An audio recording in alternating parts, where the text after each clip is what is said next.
So hello everyone, welcome once again to one of our chat and learn here in Power to Fly. My name is Erika Molina and I'm going to be your moderator today. So before getting started, I just want to give some housekeeping. And first of all, please turn on your cameras. We would like to see your beautiful faces. You don't have to be Instagram perfect and you don't have to worry about privacy because you're not going to show up in case you don't turn on your microphone. And we're recording this. So yes, we are recording this chat and then for you to watch it later, or you can watch it on YouTube too. If you want to write in the chat, please do so. Please tell us where are you watching us from. And if you want to ask another question to the speaker today, you can do so. If you want to remain anonymous, please write to me privately and I will share the question with the speaker today. And last, please follow us in our social media. You can find us at Power to Fly, and please share what you have learned today with your social network. So now I would like to introduce our speaker today. She is Helen Sanchez, and she is the founder and career consultant at Tanagui. So Helen, I don't know if you want to, I don't know if you would like to add something else. I'll just add a little about my background. I was in recruiting for many years, many years, as a recruiter and as a manager. And a few years ago, I decided to go out on my own. And I had done some research on age discrimination in the workplace and was also the recipient of some. And so I decided to act as a career coach.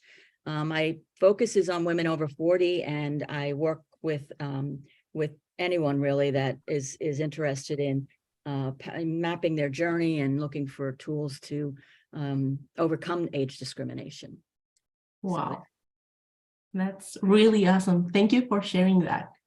So now let's continue with the questions that you guys kindly submitted in our website. And I have this first question that says, at which age does ageism start?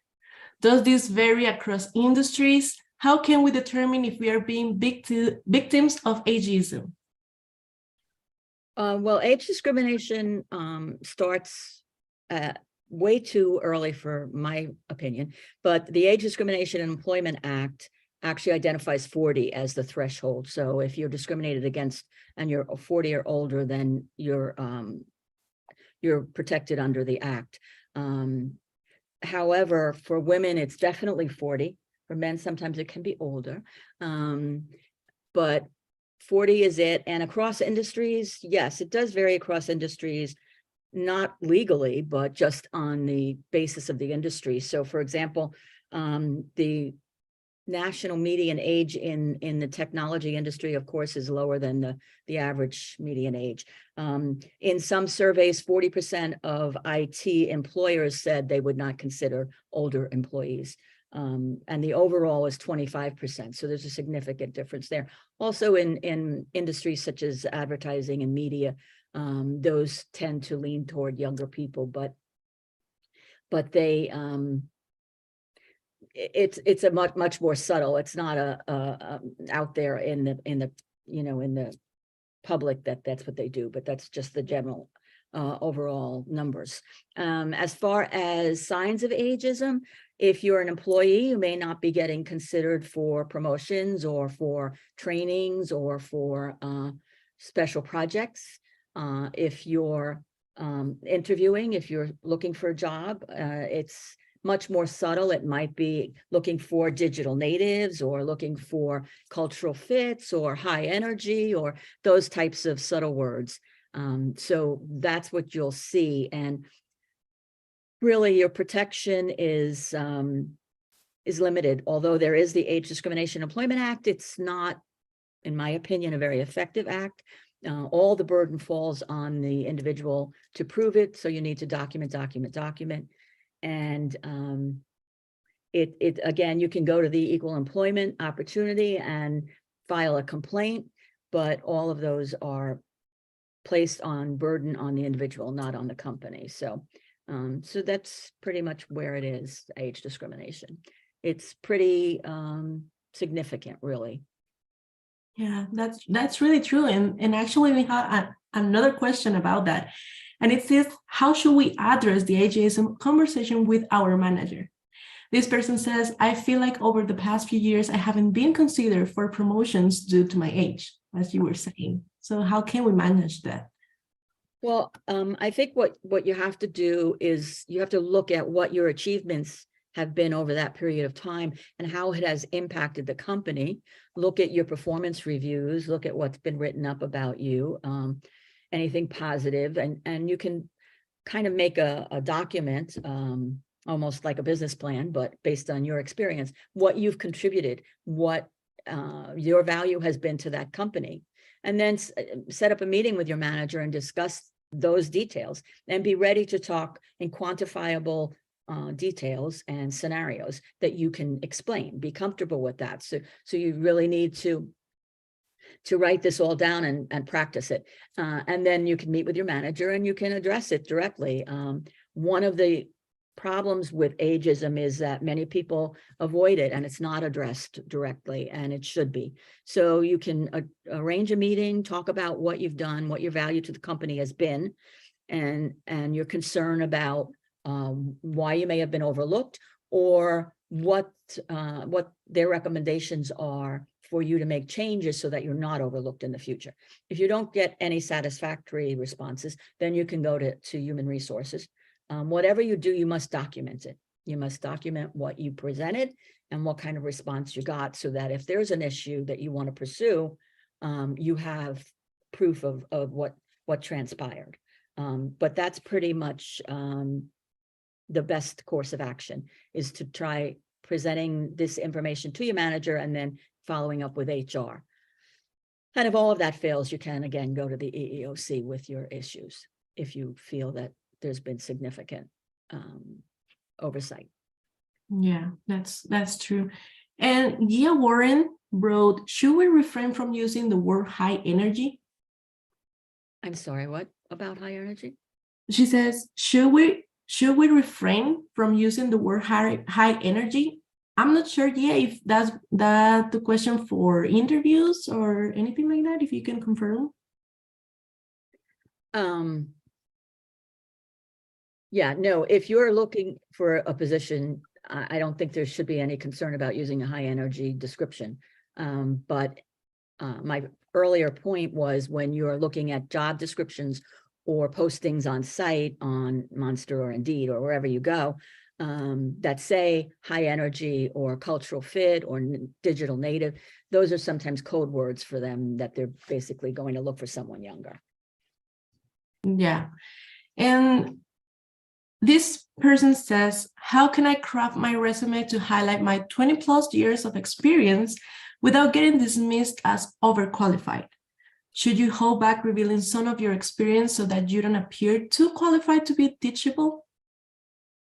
Well, ideally, I'm not sure your background, but ideally you want to provide a chronological description of 10 to 15 years of your experience. The effort that you put forth has to be to also not only present a picture of your background and your experience and your value, but to keep in mind that, again, the burden is going to fall on you to not give them the easiest opportunity to try and guess your age. So the standard recommendation is 10 to 15 years of chronological experience. If you were in one company or you had an experience that you wanted to highlight that was older than that, you should either use a progression if it's one company, or you can add a section on additional experience without dates, so that you can highlight whatever it is that you want. But from the beginning of your resume, what you should have is a professional summary that emphasizes your skills and your experiences relevant to their needs. So part of it, for example, when I started in recruiting, and I know we have someone on who goes back many years with me. So when we started, we were recruiters or recruiting managers or staffing. But today it's talent acquisition. So that's a change that's taken place over years, and everything is related now to talent acquisition. So what you should do is look at job descriptions, and you can look anywhere in the country for job descriptions and get maybe half a dozen or less, and look at the way that they're referring to the position you have or the position you're looking for. Look at the way that they're describing it, the requirements that they have, the tools that they want you to have, and you need to utilize those same words and phrases and descriptions in your experience and in your skills that are relevant. You have to have the skills and the experience, but you just need to be sensitive to phrase it to the way it's referred to today. And because when you go into an applicant tracking system with your resume, it's going to look for those keywords, those famous keywords. So it's very important. So there's a lot of work that's needed to really target yourself for the job market today. And so what you should start with is researching job descriptions and requirements and descriptions and the keywords that are being used, and look at those half a dozen or less jobs and look at what overlaps, what everyone's looking for. Do you have that? Because if you do, it should be in there and it should be described as they're phrasing it. So that's important. So in your professional summary, you should emphasize those skills. You should keep your skills updated. And you should list any current trainings that you've had. And again, using phrasing and language that is current. So those are the suggestions that I have as far as your experience, and trying to not make it too easy for someone who's looking at your resume to say, I know how old they are. No. Yeah. And since we are talking about skills, a person is asking if it is possible to re-enter the paid workforce after 20 years of being out of the job market. What are some transferable skills candidates can highlight from their experience as caregivers? Yes, it is very possible to re-enter the job market after 20 years. And what I suggest, and again, finding a job is a lot of work. But what you need to do is sit down with a piece of paper and make a list of evaluating all of the things that you've done as a caregiver, because there's probably a lot. It's just the same as being a parent for 20 years. You've done things, or if you've been a volunteer, have you managed a budget? Have you negotiated billing? Have you managed a calendar? Each of those items, you make a list of everything you've done as caregiver. And then you go back and you break it down to specifically, what did you do for those things? What actual skills did you do to get that done, to be successful? And so then you look at them as transferable skills that would apply to the workplace. And transferable skills can be problem solving. And I'm sure whether you're a caregiver or a parent, you've done a lot of that. It can be leadership, it can be flexibility, time management, communication, teamwork, detail-oriented. All of those things are important, and soft skills today are very important. So they're all important, and they should be included in your skills on your resume. And again, evaluating, saying I was a caregiver, that can mean so many things. So you could say that, but you need to go back and you need to detail what exactly did that mean? What exact skills did you use to be that caregiver? Those are very important. And again, we tend to, especially honestly, women tend to underestimate what they've done, underestimate their value. Sometimes it affects their confidence, and they're not as confident as they should be because they underestimate, because whether they're caregiver or parent, and it's why it usually falls on them, because they just adapt to whatever needs to be done, and they get it done. So you need to look at how you got it done and what it is you had to get done. So for example, in parenting, sometimes people are very involved in event planning because they may be coordinating class trips, or they may be coordinating the PTA events. So those are, and in volunteering, the same thing. You may have done a lot of events. In caregiving, again, I'm sure that you've negotiated with probably a medical profession. You've coordinated calendars. You've been very detail oriented, very time management and efficient, because I'm sure you had to get things done or get people in places. So again, you need to look at all the details of those. It's very important. Yeah, that's actually, I am learning a lot from this. So I have another question here. It says, what are the top 3 missteps you see seasoned professionals make when applying to senior or executive positions? I think from my perspective, one of the most egregious errors that everyone makes, really, not just them, but especially them, is ineffective networking. For me, networking is so critical today, and it's much different than it used to be years ago when you would go to an event and shake everyone's hand and give them your resume. It's different today, and it's something that you can do on LinkedIn. And you can do it through professional associations and organizations and conferences. And it's really building relationships with people. And so you need to be, especially at that level, when you network, you need to be specific about your goals and specific about building those relationships. And you need to make a commitment and schedule it on your calendar. Because there are always distractions. But it's very important. It's something like, there are studies that show that 70% plus of jobs are found through networking and through, I just had a client that was offered a job. She didn't get the original job she interviewed for, but was offered a job that came up and was never posted because they remembered her from the previous. So it's important because studies have shown that often that's what happens. A job is never even posted and they're looking for someone who knows someone or who knows of someone.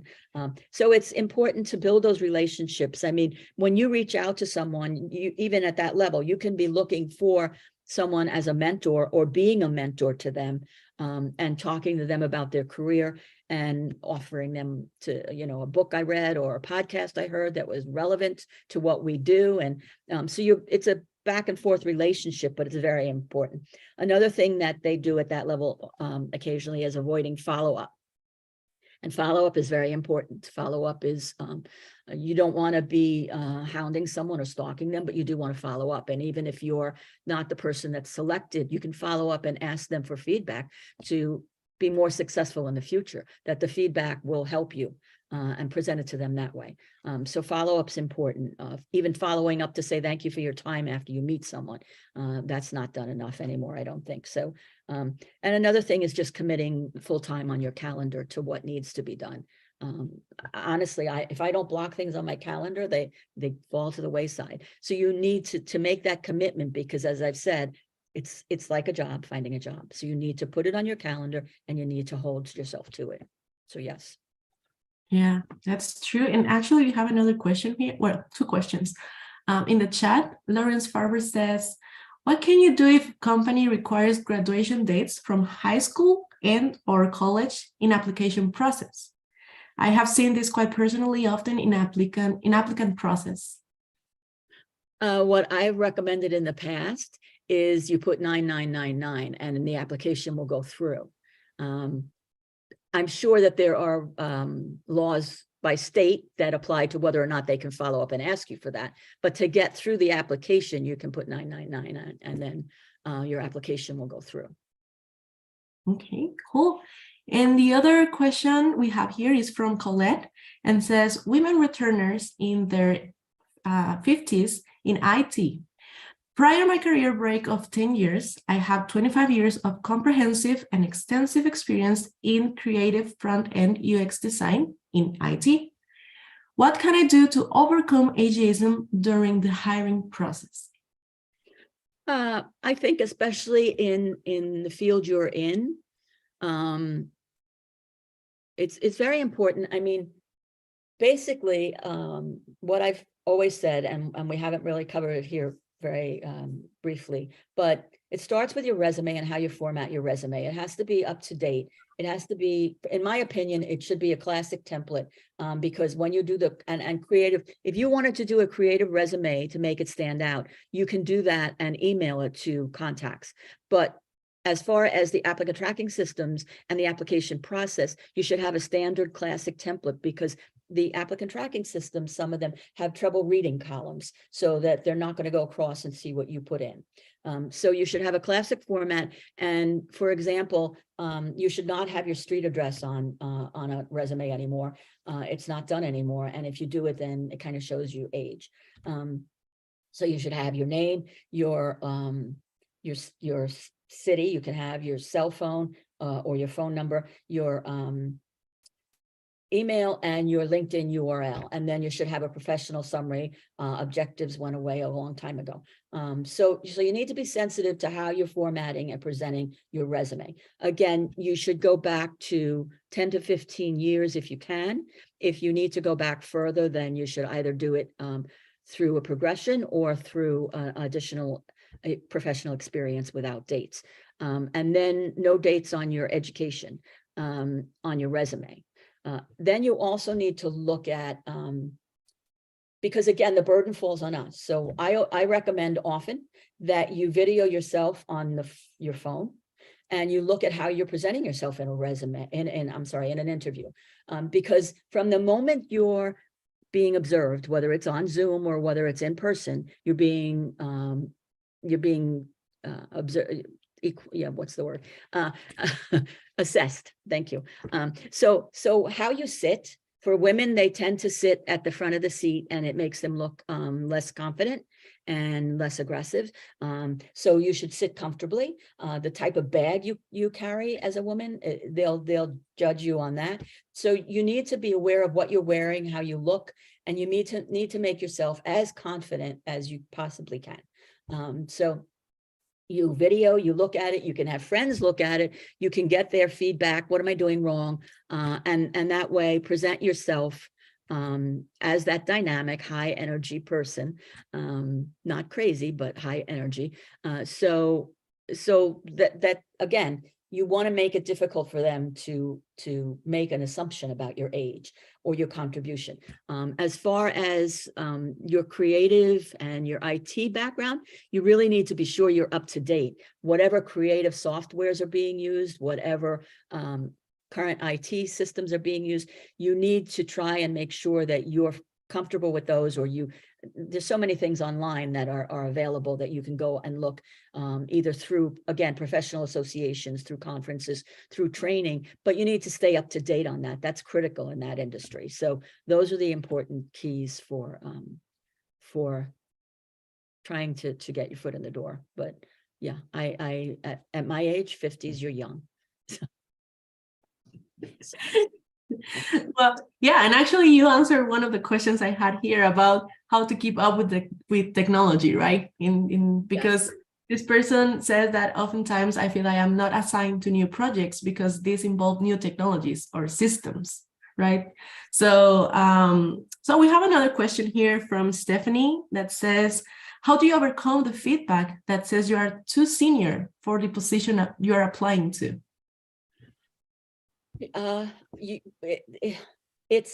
There's a couple of things that I don't want to forget to share with all of you, but in reference to this, you need to, if you're interviewing and being told you're too senior, you need to redirect the conversation. You need to bring it around to the value that you bring, the shorter learning curve, the success of cross-generational teams, the production of mentoring, both for the young to the old and the old to the young.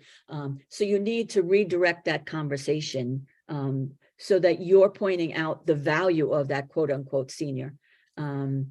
That if they're addressing it that way, I'm not sure it's a place you want to be anyway, but if it's just your mindset that you think they're addressing senior, then that's what you need to do. You need to redirect that conversation. Before you go to an interview, you should always have scenarios in your head. You should research, again, a lot of work in finding a job today. And we think everything is at our fingertips because of the laptop, but it's time consuming.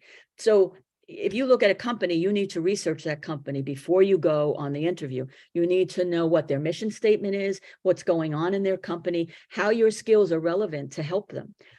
So that when you sit there, you can think of a scenario in your previous job that for example, maybe they want to increase their customer engagement, and maybe you managed a customer service team that increased from 20% response to 40 or 50. Okay, you need to think about the fact that you did that, because everyone wants quantifiable results today. And then you need to think about how you did it, and not specifics, but just, I engaged my team. I implemented a process where there was follow through, whatever it is that created that success, you need to share that. So you need to be ready to do those kind of things. You just need to think of, based on what you find out about the company and the position, what your background provides you with that will help you be very successful and help them. Every employer, every hiring manager is just looking for the best person to hire to get the job done. That's what they want. It's a shorter learning curve, someone who's committed, someone who's going to be there to do it. That's what they're looking for. So you need to mold your responses to emphasize that. And the two things that I wanted to mention are, number one, there's a website called, wait, I write it down so I don't get it wrong. Age Friendly Institute, and they actually have a list of companies that have made a commitment to look at older workers. So if you go on their website, you'll see a list of companies. So what you do then is start looking at career opportunities at those companies. The same thing if on the 20 years of caregiving and you're coming back, if you Google returnships, you will find companies who offer returnship programs, which means it's like being an intern, but an older intern. And I've had clients have done this successfully. So you might get a year opportunity to go in and learn about them. And at the end, maybe you'll get an offer, and at the end, maybe not, but you'll have a year of updated skills and your resume fresh. So if you Google returnship, you can look at either the returnship programs and see what the timing is and whether what you offer is relevant. But you also see companies who are embracing older employees because they're implementing a returnship program. So that's important too, to be reaching out to those companies. Wow, that's really cool. And I have a bunch of questions here, but I have another one here that says, should I make or update my resume for each job I apply for? What about cover letters? Are they really necessary with ATS, and do they actually get read? On your resume, you should have a basic format and template. Again, and you should tweak that resume based on those job descriptions. There may be words that you want to put in there, but you should have something basic that all you're doing is tweaking based on whatever that company. However, every company that I've experienced has their own job description for the same job, or their own title, or whatever it is. So you might have to tweak based on that, but you should have a basic format that you're not changing everything every time. You're just tweaking here and there.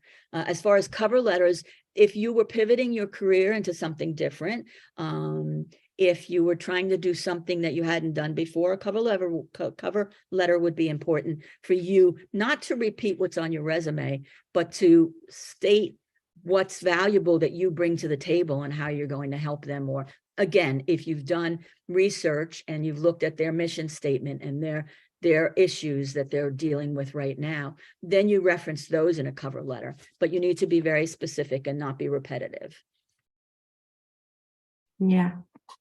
Perfect. So we have 1 minute left, and I want to take this minute for you to tell us, where can we contact you? How can we get in touch with you for future purposes?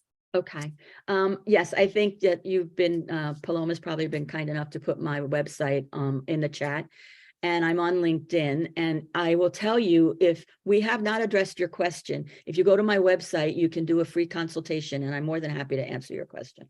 And the second thing is, if you go to the website, there's also a job search planning workbook that you can download for free, and that has some of these steps in. So you're welcome to do that. So yeah, that's how you can get me, and any of those, or you can just message me on LinkedIn and ask me a question if that's easier for you, whatever works. Awesome. Perfect. Thank you so much for your time, Helen. Thank you everyone for being here. I really learned from this. I honestly learned from this. And don't miss our next Chat and Learns. Please follow us on our social media. And thank you again for being here and for all the questions you have asked. So Yes, take thank you. care and bye. Bye, everyone.